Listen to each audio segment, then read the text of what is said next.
क्या आप अपने बच्चों के लिए जो खिलौना खरीदते हैं उसकी क्वालिटी पर गौर करते हैं? क्या आपको पता है कि घटिया दर्जे के खिलौने आपके बच्चे की सेहत बिगाड़ सकते हैं? दरअसल सरकार ने बगैर BIS मार्क वाले खिलौनों पर सख्ती दिखाते हुए घटिया खिलौनों की बड़ी खेप जब्त की है। आज हम नकली खिलौने के खतरे पर चर्चा करेंगे। दोयम दर्जे के खिलौने से होने वाले खतरे को समझेंगे, जानेंगे कि इन खिलौनों में इस्तेमाल केमिकल कैसे बच्चों को बीमार कर सकता है।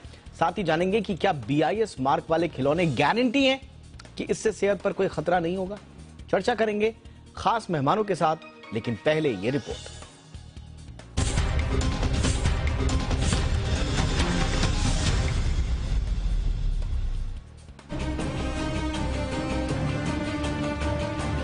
बच्चों और खिलौनों में गहरा संबंध है, लेकिन बाजार में बिकने वाले नकली खिलौनों की खेप ने इस संबंध में दरार डालने का काम किया है। ऐसे में सरकार ने नकली खिलौनों को लेकर सख्ती दिखाई है। सेंट्रल कंज्यूमर प्रोटेक्शन अथॉरिटी यानी CCPA और BIS ने बाजार में बिकने वाले बगैर BIS मार्क वाले 18,000 से अधिक खिलौनों को जब्त किया है। इनमें सर्वाधिक संख्या चीनी खिलौनों की है।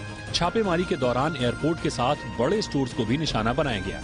दरअसल 1 जनवरी 2021 से बगैर BIS मार्क वाले खिलौनों की बिक्री पर पाबंदी है, लेकिन इसके बावजूद नियमों को ताक पर रखकर खिलौने बनाने वाली कंपनियां धड़ल्ले से नकली खिलौनों को बेच रही हैं। सरकार ने शिकायत के आधार पर अमेजॉन, फ्लिपकार्ट, स्नैपडील जैसे ई-कॉमर्स स्टोर्स को भी बगैर BIS मार्क वाले नकली खिलौनों को बेचने को लेकर नोटिस जारी किया है। फिलहाल तो CCPA और BIS ने पहले दौर में एयरपोर्ट और मॉल में स्थित बड़े रिटेलरों को निशाना बनाया है। बाद में छोटे स्टोर्स को भी दायरे में लिया जाएगा। BIS ने साफ किया है कि नियमों का उल्लंघन करने वालों पर कार्रवाई की जाएगी। जिन्हें मामले में दोषी पाया जाएगा उन पर 1 लाख रुपए के जुर्माना लगाने से लेकर जेल तक की सजा हो सकती है।